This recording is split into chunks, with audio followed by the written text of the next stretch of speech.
Muy buenas noches a toda la audiencia de Temuco. Le damos una bienvenida más a su segmento de elecciones 2021.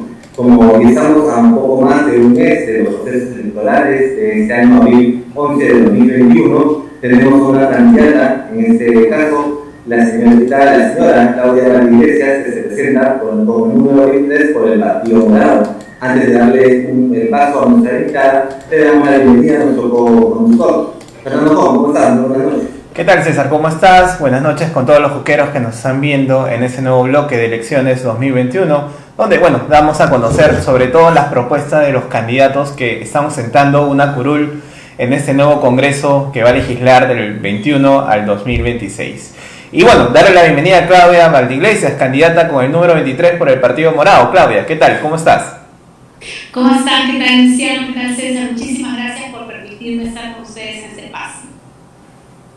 Genial, Gracias por tu presencia. Antes que nada, tenemos que la misma invitada, si nos puede, por favor, presentar brevemente lo que es su hoja de vida y la motivación que la lleva a presentarse a las elecciones este año.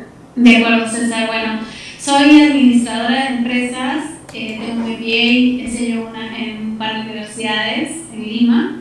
He sido gerente de administración y finanzas en varias empresas, tengo más de 30 años de experiencia laboral, soy mamá de 3 chicos grandes que ya son profesionales y estoy en política porque realmente, como muchos peruanos, me he sentido cansada de ver que los espacios que se supone son para servir y para hacer que progresemos todos han sido usados en beneficio propio por mucha gente que llega solamente para lucrar, para hacer lobbies o para cobrar un sueldo, pero no con la idea de servir. Yo tengo, como digo, mucha experiencia en mi vida laboral, profesional, y en este momento lo único que quiero es aportar. Soy militante del Partido Morado desde hace 3 años, nunca he militado en otro partido, y estoy muy cómoda desde un comienzo con la ideología republicana, y eso es algo que también me parece a mí que es lo que necesita nuestro país. Una ideología que permita que los peruanos podamos tener acceso todos a una educación de calidad, por ejemplo. Para el partido es muy importante la cancha plana, y comenzar por una verdadera reforma del talento que ya me permitirán ustedes que les pueda ir contando más adelante. Claudia, vamos con lo fuerte. ¿Cuál es tu propuesta bandera de llegar a ostentar una curul en el Congreso? O de llegar a conseguir una curul, perdón. Gracias, Luciano. Bueno, yo tengo 2 inquietudes. Una es el emprendimiento y la otra es la educación, y ambas están muy vinculadas tanto con mi formación académica como con lo que he hecho en mi vida profesional. El emprendimiento, porque considero de que es el presente en la actual crisis que vivimos. Acaba de salir las cifras del INEI de que hemos retrocedido 11.1% de la economía el año pasado. Estamos enfrentando un momento difícil, no solamente con este problema económico y con el tema también de salud. También estamos viviendo una profunda crisis moral, de valores, una profunda crisis ética. Entonces, el emprendimiento para mí es el presente, es lo que hay que hacer en este momento: reactivación económica, y hacerlo con una economía responsable. El Partido Morado, y soy una vocera del partido en este momento, estamos llevando una serie de propuestas. Dentro de nuestro plan de gobierno, nosotros hemos considerado 2 momentos importantes: algunas acciones concretas para atender esta emergencia y esta crisis del momento, y también algunos otros planes que son de largo aliento. Dentro de lo que son las propuestas de reactivación económica, tenemos en un primer lugar una propuesta que es para crear puestos de trabajo inmediatos, hacer un programa de empleo temporal en algunos lugares del Perú donde se requiere, por ejemplo, construir muros de contención o crear centros comunales, arreglar veredas, ¿no? Y eso va a permitir que las mismas personas que viven en estos lugares tengan acceso inmediato a trabajo y que puedan mejorar la infraestructura de donde viven. Eso es en primer lugar.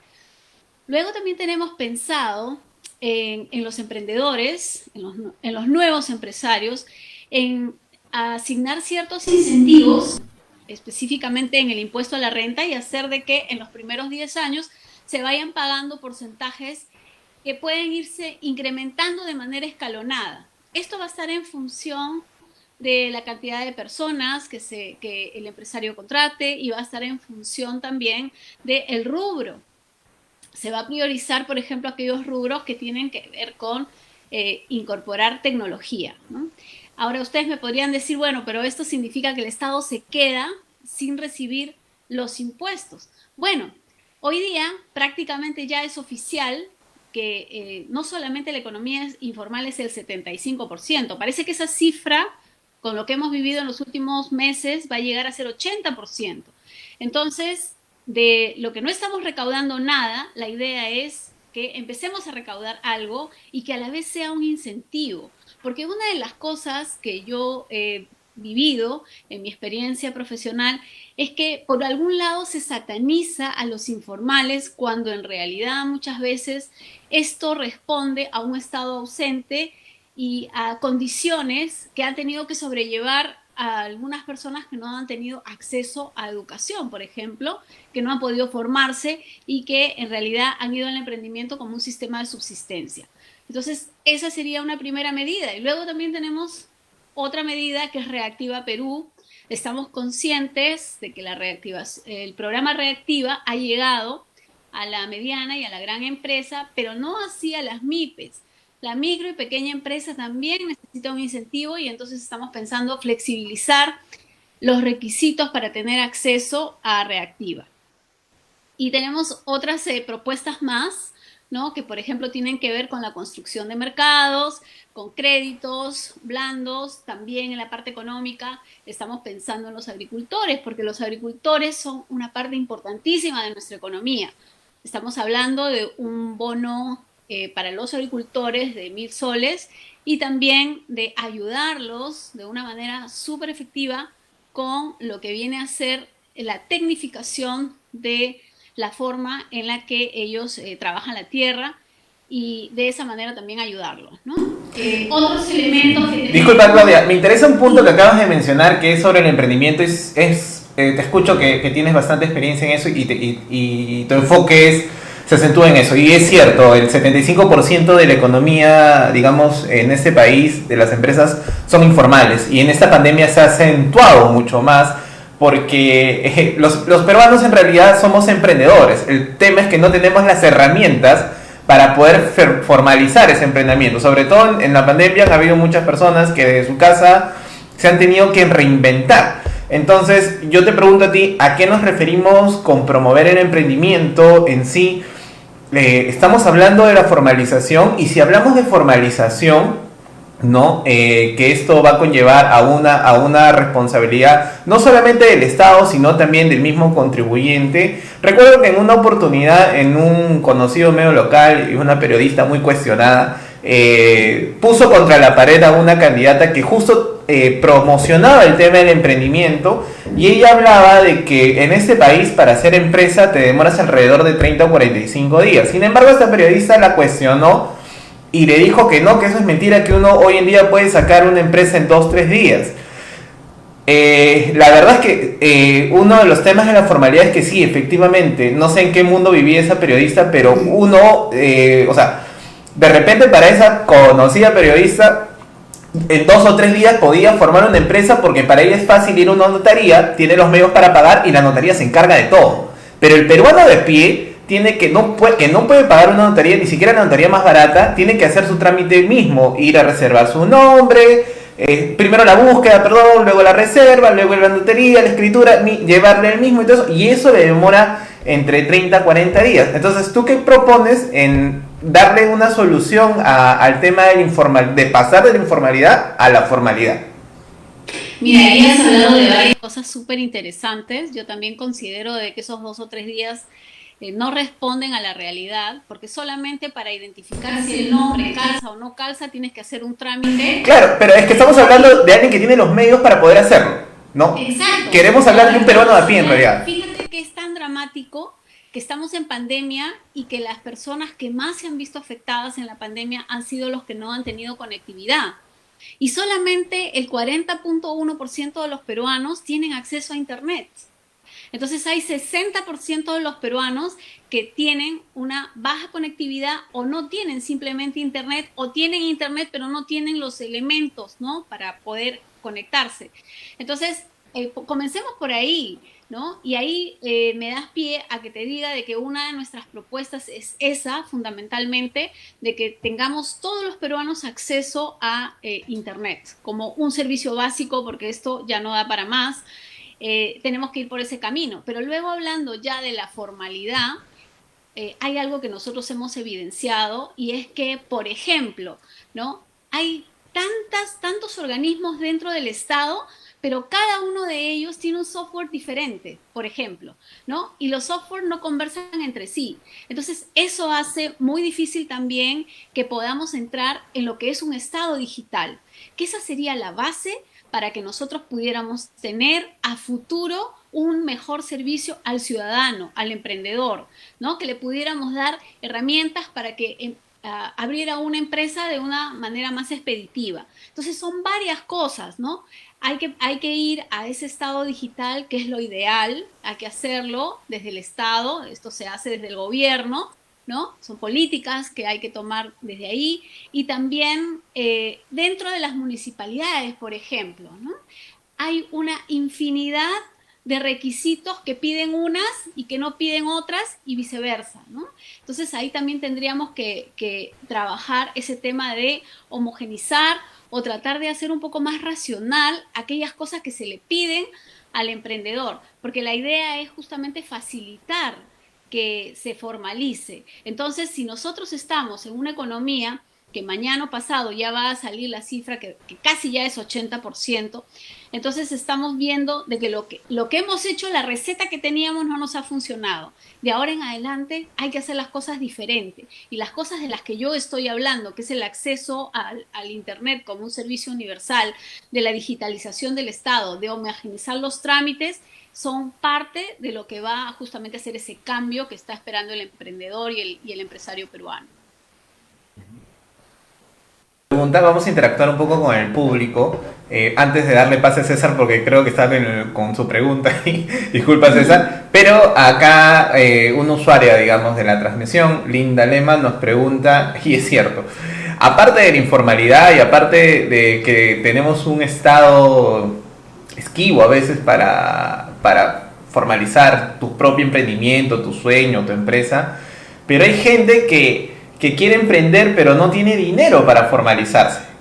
¿Qué mecanismos o qué facilidades se le podría dar, digamos, a ese sector de la población que, digamos, es considerable? Sí, bueno, mira, justamente nosotros en lo que estamos pensando es en crear algunos programas. Uno de ellos tiene que ver con Compras Mi Perú, que es darle la facilidad a los pequeños empresarios, a los que recién están comenzando, que puedan de repente juntarse para hacer clústeres para que le vendan al Estado. O sea, el Estado tiene que tener una mirada diferente y tiene que buscar, obviamente, tal vez no en todos los sectores, pero hay muchos sectores en los que sí se podría favorecer que el Estado le compre a ese pequeño y microempresario para ayudarlo, para darle ese impulso que está necesitando para la formalidad, ¿no? Entonces ese es un mecanismo que está dentro de nuestro plan de gobierno, que lo estamos contemplando, ¿no? Y efectivamente el Estado ha estado ausente en muchos casos, es momento de hacer las cosas de otra manera, ¿no? De una manera diferente. Perfecto. Usted mencionó el tema este de la digitalización del Estado, que resulta muy importante sin duda, y también anteriormente mencionó el tema de la educación, ¿no? Y ahora que estamos con todo este contexto de la pandemia, la educación virtual, creo que también se hace cada vez más necesario, más urgente, una educación digital también, pero para el alcance de todos, ¿no? Un poco esto hago también en referencia a la promesa que hizo el expresidente Martín Vizcarra, las famosas laptops que iban a llegar prácticamente a la gran mayoría, ¿no?, de alumnos de escuelas públicas y que no llegó. Entonces yo le pregunto a usted, que está inmerso, empapada del tema de la digitalización, ¿qué tan viable es digitalizar la educación en el Perú? Y sobre todo en este contexto, ¿no?, de la educación virtual. César, ya eso no es una opción, eso ya es una necesidad. Y tenemos que mirar el futuro con otros ojos. No podemos permitir que otro año más hayan 300.000 niños, estudiantes de escuelas públicas a nivel nacional que se han quedado sin completar su año escolar el 2020 por falta de conectividad, por falta de, en algunos casos tienen la conectividad pero no tienen las tablets o no tienen los implementos o porque tuvieron que salir a trabajar. Eso no puede volver a pasarnos. Entonces, sí, yo creo que tenemos que pensar en que la digitalización es el futuro, la teleeducación, el teletrabajo y la telemedicina, ¿no? Son tres aspectos básicos que son para beneficio del ciudadano. Tenemos que trabajar en eso. Nosotros en el Partido Morado estamos llevando la propuesta de que el acceso a Internet sea gratuito para la educación, tanto para los alumnos como para los profesores, ¿no? Porque hay que pensar también en ellos, ¿no? Para ellos también es un reto haberse acondicionado a este nuevo sistema de enseñanza. El reto es para los alumnos, pero también para los docentes. Entonces, yo sí creo que en las condiciones en las que estamos, y tal vez esta sea, disculpen la expresión, no quiero que lo tomen a mal, pero tal vez este sea un regalo de la pandemia, ¿no? Este hecho de que nos tiene que empujar como sociedad a pensar en digitalizar el Estado y a la vez también digitalizar lo más que se pueda la educación, porque en este caso ya hemos visto de que es totalmente injusto de que hayan jóvenes que hayan perdido en esa proporción, ¿no? 300.000 escolares. Y si hablamos de la educación superior, 30% de nuestros estudiantes universitarios se han quedado sin estudiar el año pasado también.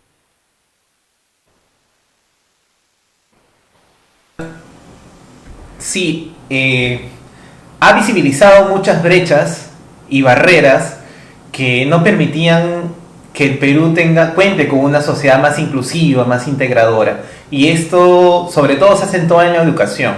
Y hablaste de algo muy importante, que el tema de la integración tecnológica no solamente debe ser para los alumnos, sino también para los maestros, porque debemos tener maestros que realmente estén capacitados y den la talla para formar, digamos, futuros profesionales, futuros hombres de bien.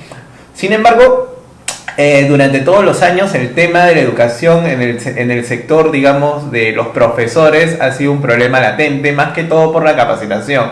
¿Qué propone el Partido Morado en ese sentido?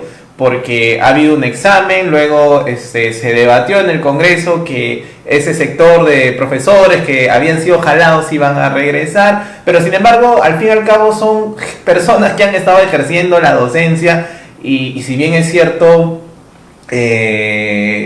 todos deben someterse a una evaluación para que cuando uno acceda al Estado sea de manera meritocrática. ¿Cómo hacer para que realmente todos los profesores estén capacitados, tanto los que están en este momento como los que están fuera? Mira, yo creo que hay que tomar decisiones y hay que priorizar la educación. Una de las cosas que para el Partido Morado es fundamental es la reforma del talento. Y dentro de la reforma del talento, nosotros le damos muchísima importancia a lo que tú acabas de mencionar, que es justamente la capacitación docente.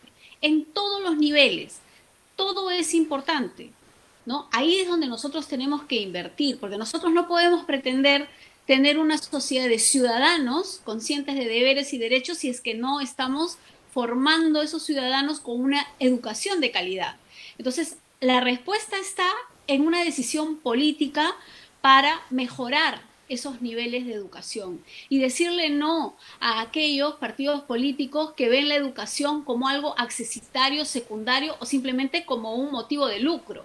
Lo acabamos de ver en el Congreso y hemos visto cómo es que las mayorías congresales han pretendido cortarle las piernas a la SUNEDU.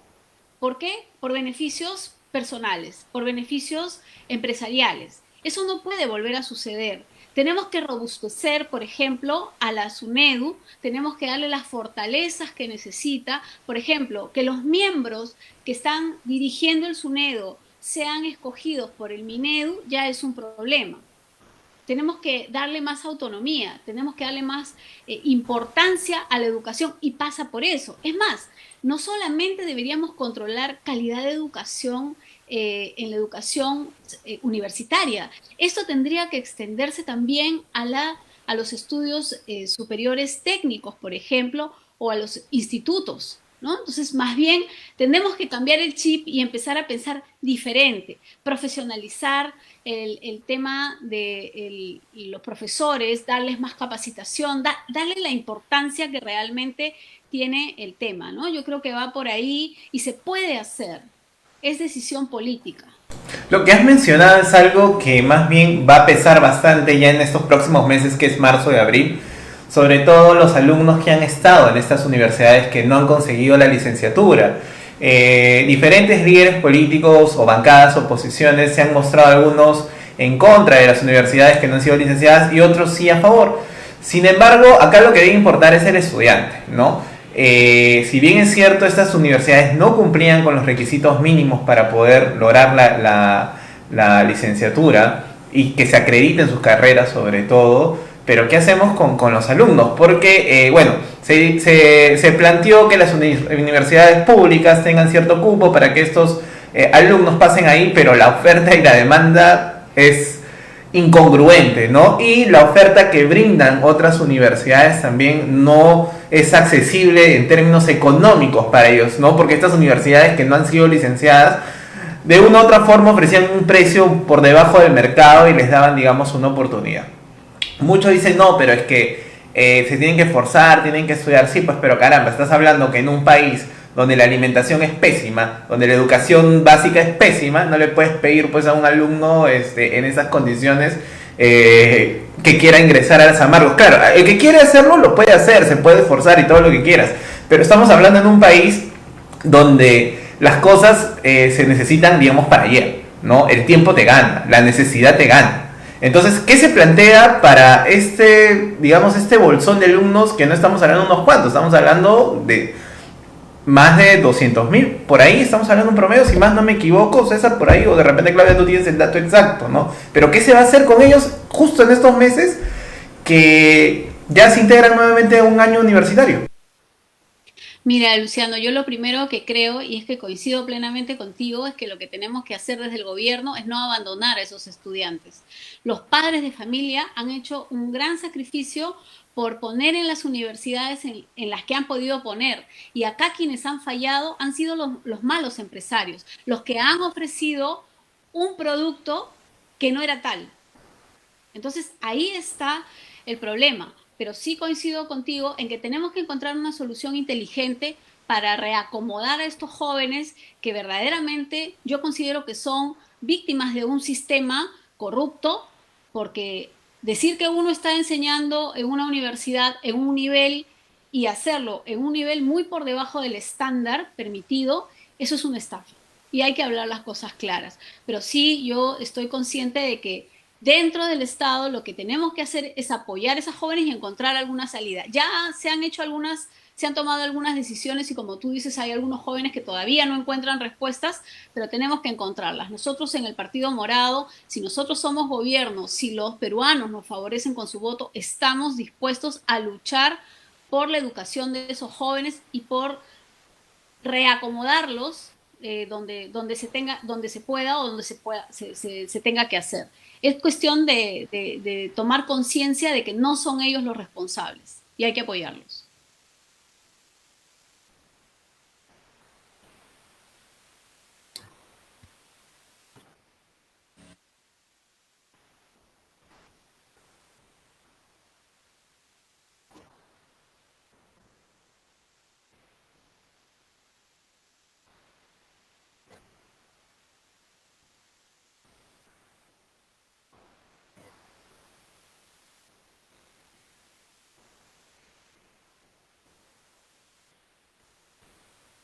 Sí. Mira, nosotros somos un partido de centro republicano y para nosotros las minorías tienen tantos derechos, tienen tanto derecho a ser escuchados como las grandes mayorías. Somos un partido que piensa en erradicar la exclusión, erradicar la discriminación en un país tan fragmentado, en un país donde hay clasismo, donde hay homofobia, donde hay también muchas veces sectarismo, ¿no? Y lo que nosotros pensamos realmente es que un país republicano tiene que abrazar su diversidad y tiene que ser para todos los peruanos, ¿no? Y en ese sentido somos consecuentes y como te digo, ¿no? Yo me reúno, por ejemplo, con diversas minorías, por ejemplo, no se habla mucho, pero están las personas discapacitadas, que son 3,5 millones de personas. Son una minoría que tienen sus propias demandas y a ellos también hay que atenderlos. Hay una ley que en este momento se está discutiendo en el Congreso, la 29973, que ya habían logrado una serie de beneficios y que hay algunos congresistas que piensan que hay que revisarla o eliminarla. Son una minoría, como lo son el grupo del que tú te estás refiriendo, pero para nosotros las minorías son atendibles, deben ser escuchadas y hay que tener una mirada de respeto para todos ellos. Ujú.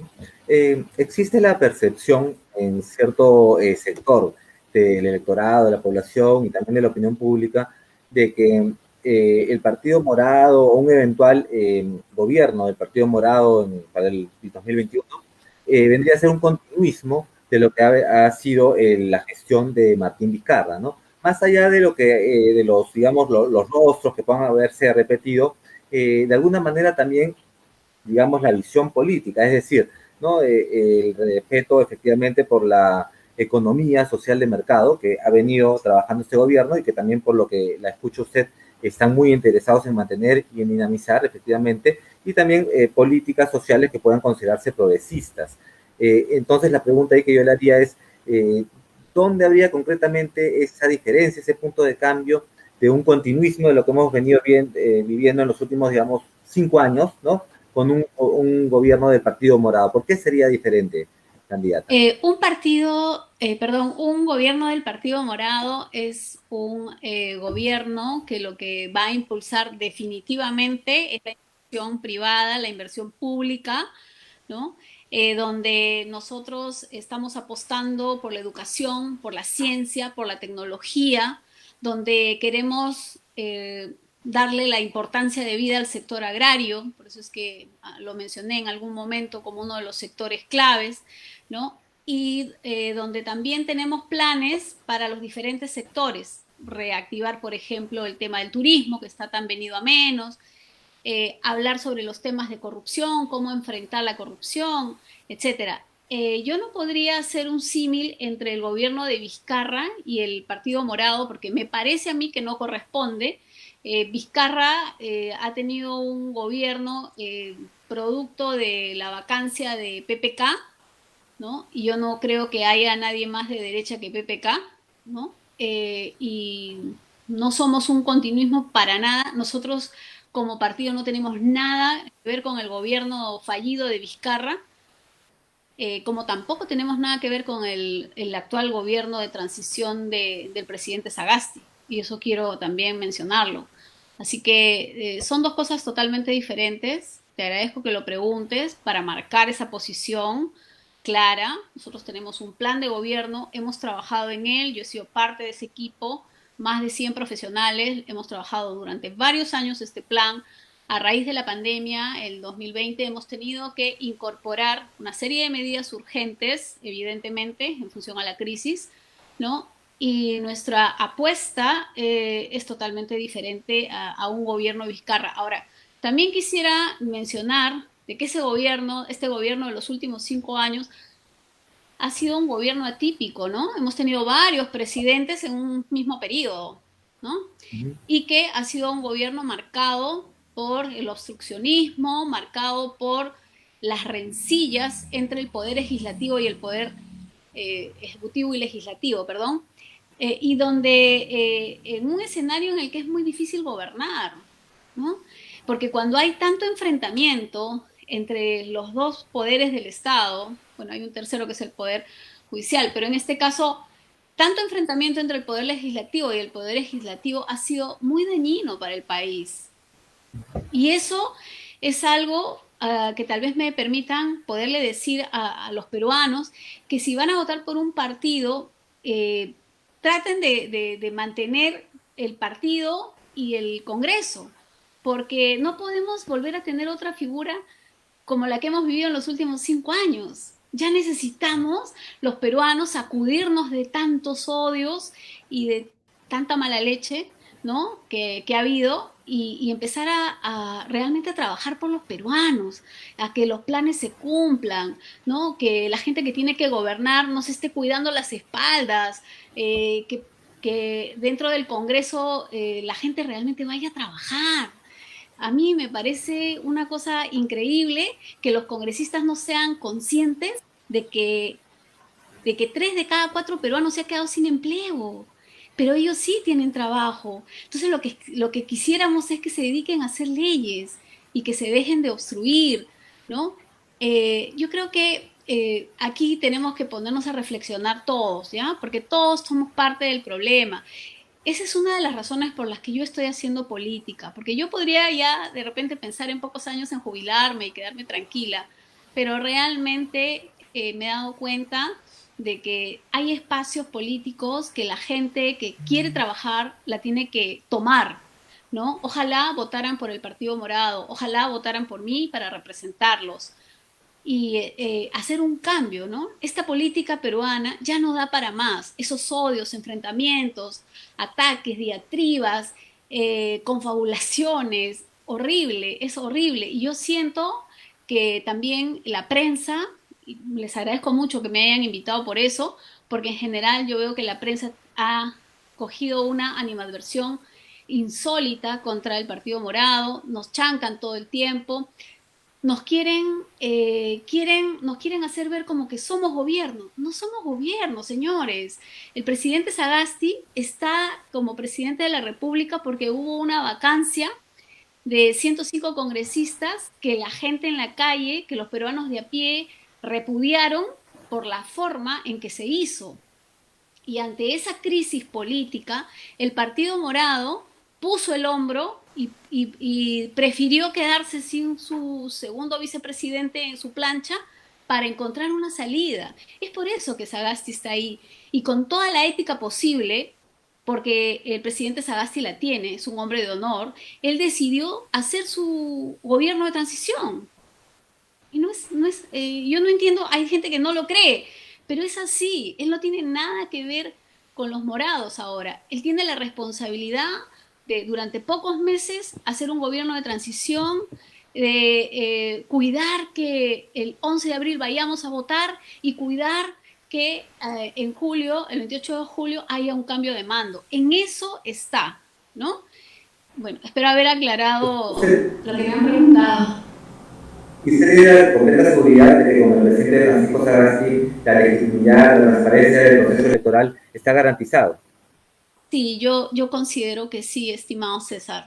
Considero que sí. Claro, yo te quiero plantear una situación hipotética. O sea, ¿no hubiera sido mejor? Yo conozco a Francisco Sagasti de manera personal y doy fe de que es una persona honesta y a carta cabal. Pero ¿no hubiera sido mejor que cuando sucedió todo esto y él asumió la encargatura de la presidencia de la República, el Partido Morado hubiera puesto a disposición tanto toda su maquinaria política, toda su maquinaria técnica al servicio del país? O sea, sin dejar de tener ese cálculo político y marcar ese distanciamiento del gobierno del presidente Sagasti y decir, ¿saben qué, carambas?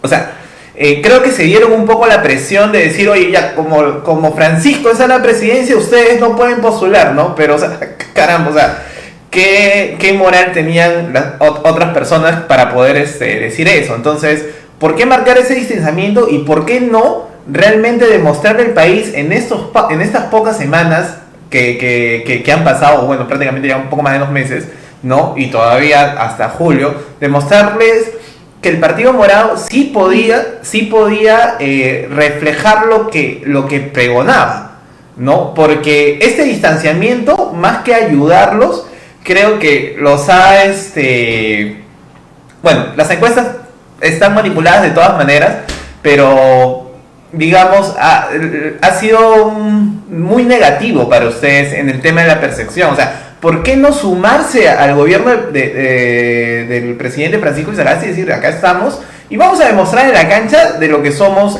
capaces, ¿no? Porque eso al fin y al cabo hubiera calado en la percepción de la ciudadanía, ¿no? Y la ciudadanía hubiera dicho, oye, sí, carambas, el Partido Morado pudo haber hecho esto en un par de semanas, nada más al comienzo, con todos los técnicos a su disposición, con toda la parte política.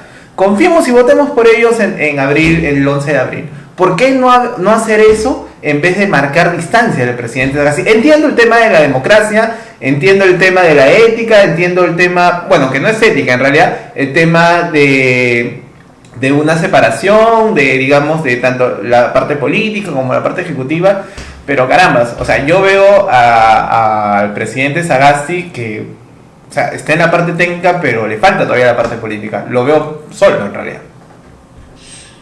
Luciano, esa es la decisión que tomó el presidente Sagasti cuando el Congreso de la República le dio esa responsabilidad.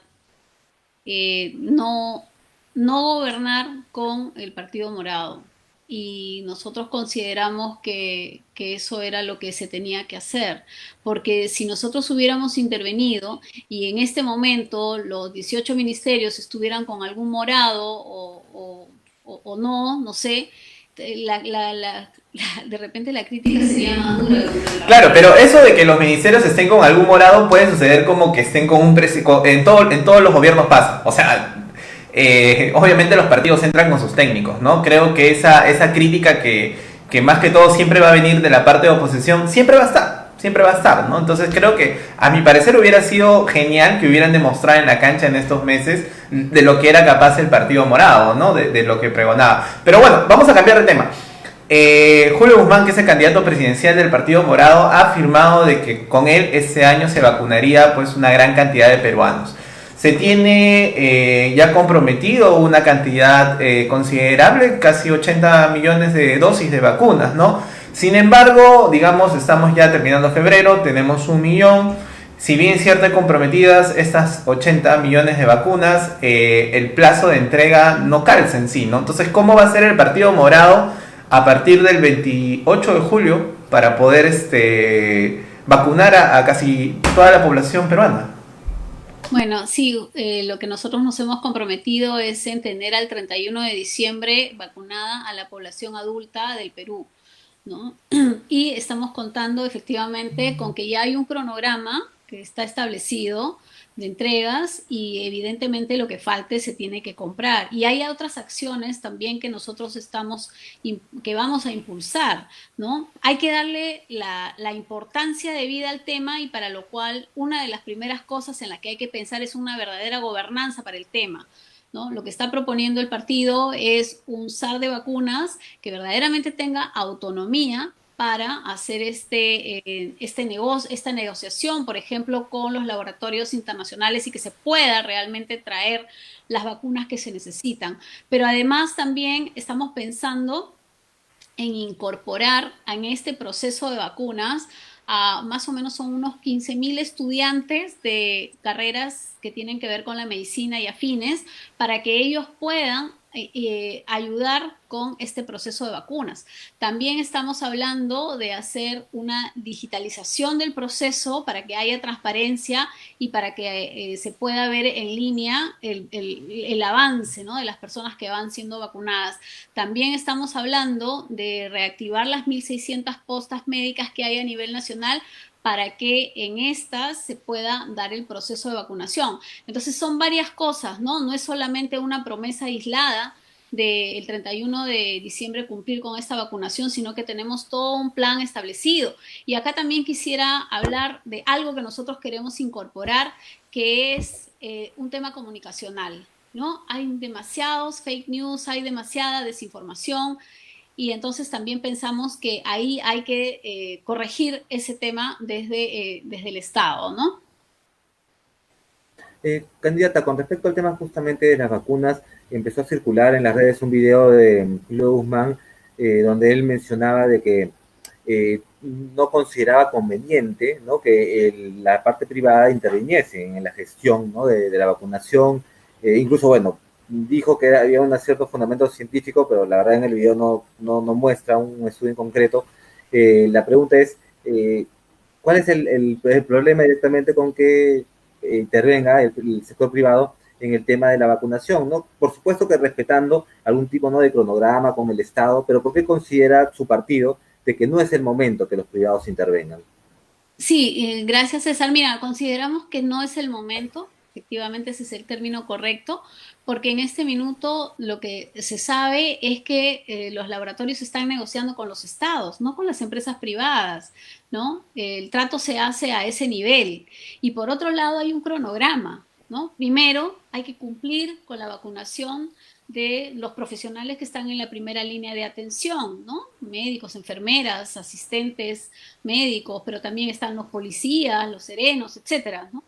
Y después viene, en una segunda fase, ya viene la población de riesgo, que son las personas de 60 años a más. Y después, en una tercera fase, ya vendremos, pues, ustedes y yo, que somos menores de 60 años, ¿no? Entonces hay un orden, ¿no? Entonces, si en este minuto, por eso es que yo decía que la respuesta es correcta, como tú la has planteado, si en este minuto interviene la propiedad privada, eso se rompería, ¿no? O sea, hay una candidata que está diciendo, dejen que la empresa privada traiga las vacunas para que vacunen a sus trabajadores. Entonces eso significa que los papás de los trabajadores se van a quedar sin vacunar, porque se van a saltar ese segundo grupo de los ancianos. Entonces se crea un desorden. Estamos ante un hecho de una pandemia mundial.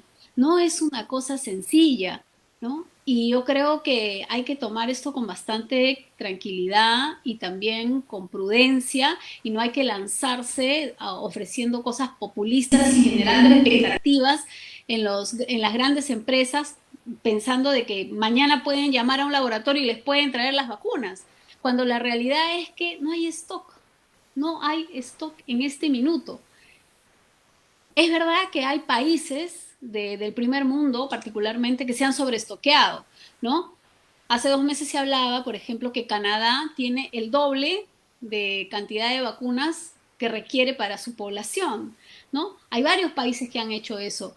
Y ese acaparamiento, que puede ser bueno para ellos, ha sido malo para el resto del mundo, porque ahora para los peruanos, que entramos tarde, que Vizcarra nos tiene que explicar qué pasó, por qué no hizo las cosas que tenía que hacer en su momento, es una explicación que todavía nos debe a los peruanos, es que cuando Sagasti entra, recién hemos negociado con uno y estamos haciendo tratos con otro, pero estamos atrasados con respecto al resto del mundo. Y entonces esa es parte de la respuesta, ¿no? No es tan simple como decir, bueno, hay que dejar que la empresa compre vacunas en el mundo y que vacune a sus trabajadores. Me parece súper egoísta, disculpen la expresión, ¿no? Y en un eventual gobierno peruano, ¿ustedes apoyarían, digamos, promover una vacuna peruana? Bueno, sí, yo creo que, bueno, hay un peruano que ha estado avanzando con un proyecto, que creo que lo tiene varios años, no lo conozco al señor Fernández, al doctor Fernández, pero he escuchado algo en televisión, me parece interesante, me parece también que, por ejemplo, nos falta dar un soporte a todo lo que tiene que ver con ciencia y tecnología en el país, y eso es algo fundamental, ¿no? Los científicos en el Perú en general no son bien tratados. Tal es así que la mayoría de nuestros genios, la mayoría de nuestros científicos prefieren migrar, prefieren ir afuera, donde les pagan mejores sueldos, donde tienen mejores condiciones para hacer sus investigaciones. Parte de lo que nosotros estamos proponiendo en nuestro plan de gobierno es justamente revalorar el trabajo de los científicos y darle el impulso que se merece la ciencia y la tecnología, definitivamente. A lo que has mencionado de las vacunas, sí, efectivamente, las vacunas se están, digamos, distribuyendo entre tanto el Estado como quien las fabrica, entre los gobiernos, ¿no? Obviamente, si la empresa privada de manera indiscriminada se metiera, no habría, digamos, stock a nivel mundial, ¿no? Sin embargo, cuando tú mencionas de que se saltaría la cola si una empresa vacuna a sus trabajadores por sobre sus padres, ¿no sería el contrario? ¿No sería que este trabajador, muy aparte de protegerse, también estaría protegiendo a sus padres en su casa? Porque obviamente si uno va a trabajar está expuesto al contagio, ¿no? Entonces, yo estoy de acuerdo en que no se distribuye esta vacuna de manera indiscriminada, ¿no? Porque también se presta, digamos, vivimos en el país de las maravillas, ¿no? Y se presta a que de repente uno compre y no sea la vacuna necesariamente, ¿no? Entonces, ¿no? Pero, ¿por qué no darle en realidad esa posibilidad a las empresas y a las entidades para que puedan vacunar a sus trabajadores de una manera poder protegerse y también protegerse a lo suyo, ¿no? Solo en ese sentido, no venderla de manera indiscriminada, ¿no? Porque obviamente no tenemos la capacidad aún para hacerlo y sobre todo con los niveles de control muy débiles que tenemos en este país, ¿no? A diferencia de Estados Unidos, que ya prácticamente la vacuna ya se está vendiendo también, ¿no? Sí, pero fíjate que en Estados Unidos las personas que tienen menos de 60 años todavía no están siendo vacunadas. Y ahí se ha cumplido exactamente los pasos que yo he mencionado, que es primero la vacunación para los profesionales de la primera línea de la salud, en segundo lugar los mayores de 60 y en el último tramo los menores de 59 años. Entonces, todos los países en el mundo lo están haciendo de esa forma. Tiene que tener alguna lógica, ¿no? Acá en el Perú no estamos acostumbrados a que no importa, nos queremos saltar. Pero no es así. Yo tengo dos hijos que viven en Berlín, mis dos pequeños, pequeños no, porque ya son independientes, y no les toca la vacuna ni remotamente. Conozco gente en Estados Unidos que es menor de 60 y no les toca todavía. Entonces yo creo que, bueno, hay que esperar, ¿no? Hay que esperar. Tal vez en el momento en que tengamos atendida la primera línea, tengamos atendidos a los más vulnerables, entonces podamos tal vez flexibilizar el tema, pero en este minuto no es lo conveniente, porque como repito, ni siquiera hay stock en el mercado, en el mercado internacional. Candidata, como para ir terminando, pero con este tema de la pandemia que caen muchas cosas, sino en el aire, y también, bueno, la controversia política, ¿no? Hay, en lo que se ha descubierto, ¿no? El caso de Vacunagate, entre otras cosas, ha llamado a muchos a presentar la necesidad, tal vez, de realizar una investigación a la gestión de la pandemia realizada por el gobierno del expresidente Martín Vizcarra. ¿Ustedes como bancada apoyarían una investigación a profundidad de la gestión, una investigación política desde el Congreso? Sí, César, absolutamente. Yo creo que Vizcarra y tiene que dar muchísimas explicaciones, lo estoy repitiendo. Me parece que la bancada actual y la que venga, tenemos que ser absolutamente pulcros en eso. Yo estoy pensando realmente que lo que se requiere es incrementar las penas para aquellas personas que hacen actos de corrupción. Fíjate que estaba leyendo la vez pasada un reporte de la Defensoría del Pueblo y son 12.000 millones de soles los que se pierden al año por corrupción. Eso da unos 10 millones de dólares diarios. Es impresionante el dinero que se nos va de las manos a los peruanos por actos de corrupción. Esto del vacunagate, esto de que se ponen en la cola antes que el resto, simplemente es una muestra de la corrupción generalizada que vivimos en nuestro país. Es una cosa que la tenemos ya prácticamente dentro del ADN y eso lo tenemos que solucionar levantando el nivel de las penas, por un lado, importante, yo diría cadena perpetua, por ejemplo, ¿por qué no? Aquellas personas que le roban al Estado. Otra cosa, inhabilitación de por vida para la función pública, ¿por qué no?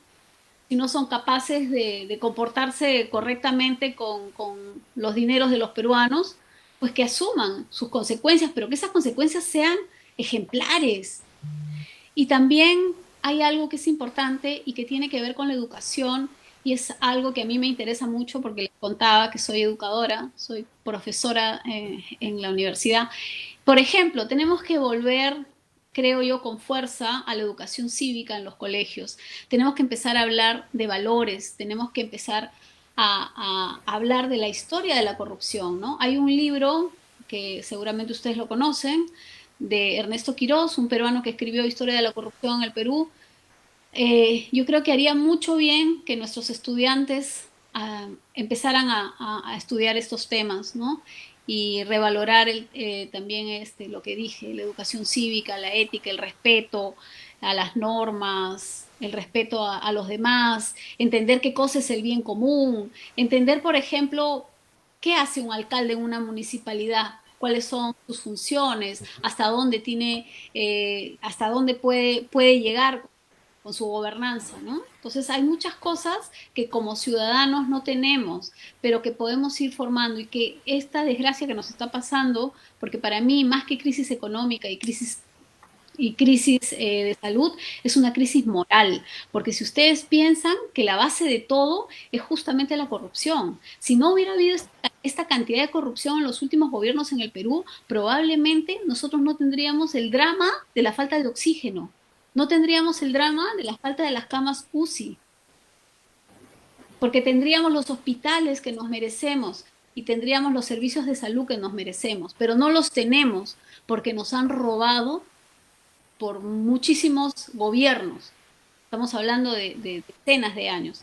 Entonces, sí son varias cosas que yo considero que hay que atacar, levantarle la pena, hacer las investigaciones, pero también mirar el futuro desde las aulas, ¿no? Desde los colegios, desde la educación, que es la pieza fundamental para mí, para el futuro. Claudia, ¿cómo se está financiando tu campaña? Uy, Luciana, esa pregunta es linda, preciosa. Claudia inicia, un panel, 7 soles de inversión. Yo lo hago con mucho amor. La verdad es que todo lo hago por internet, todo lo hago con gente amiga. Yo les agradezco muchísimo a Juju que me haya invitado, se los agradezco de todo corazón, porque ustedes no me han pedido un sol, me han dado un espacio. Así que bueno, quedan en mi corazón. Y no, la verdad es que no, mi campaña es muy modesta, por ahí hay algunas personas que me dan 100 soles o 200 soles y por ahí junto para un banner, y eso es básicamente, ¿no? Y gracias a Dios, en verdad, esta candidata tiene a veces 2 eventos diarios, ¿no? Como hoy día, que tuve la suerte que me entrevistaron para un canal que va a salir el fin de semana, y bueno, con ustedes, que ha sido tan rico conversar, ¿no? Así que es súper modesta y así con la ayuda de pocos amigos, ¿no? Bueno, Claudia, vamos a pasar una parte de un ping-pong. Te vamos a dar una palabra o una frase y tú nos vas a decir lo primero que se te venga a la mente, así en unas cuantas palabras. Comenzamos con César. Gracias. Julio Guzmán. Un líder. Fuerza Popular. Mano dura no para ellos. Rafael López Aliaga.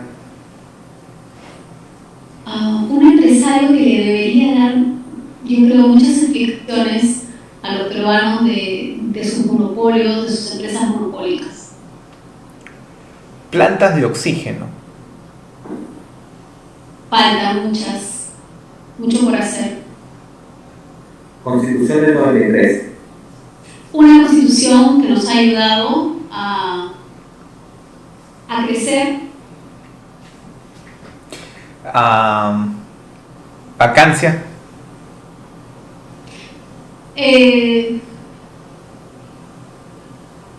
Vacancia. Una constitución que podría tener mejor definido ese tema para que no se use indiscriminadamente. Congreso de la República. Mucho por cambiar, muchas bolleterías y mucho abuso también, mucho por cambiar. Vacunas. Para todos los peruanos y pronto. Libertad de expresión. Indispensable para una democracia. Legalización del aborto. Solo una sola violación. Enfoque de género. Indispensable para lograr una sociedad más equitativa y sin discriminación. Claudia Valdiglesias. Una mujer que chambea duro y que le encanta la política y que está pensando modestamente servir al Perú. Listo, Claudia. Muchísimas gracias. Te agradecemos que hayas estado con nosotros hoy en esta nueva edición de Elecciones 2021 aquí por Jucu.p. Y nada, solamente desearte muchos éxitos en la campaña y bueno, esperamos verte en el Congreso. He sido, de verdad he ido a un montón de entrevistas, pero me van a permitir decirles algo. Me he sentido muy cómoda con ustedes, Luciano, César, muchísimas gracias por haberme traído a su casa. Les agradezco de todo corazón. Y que sigan los éxitos para ustedes también. Muchísimas gracias. Tuvimos con nosotros a la candidata Claudia Valdivieses por el Partido Morado como número 23, a quien agradecemos su presencia acá y su disponibilidad. Los invitamos a seguir sintonizándonos con el segmento de Elecciones 2021 todas las noches a las 9 p.m. por Jucu.p. Agradecemos a todos los juqueros y le damos nuestra más calurosa despedida. Los esperamos el día de mañana. Muy buenas noches. Hasta luego. Gracias. Chao. Muchas gracias.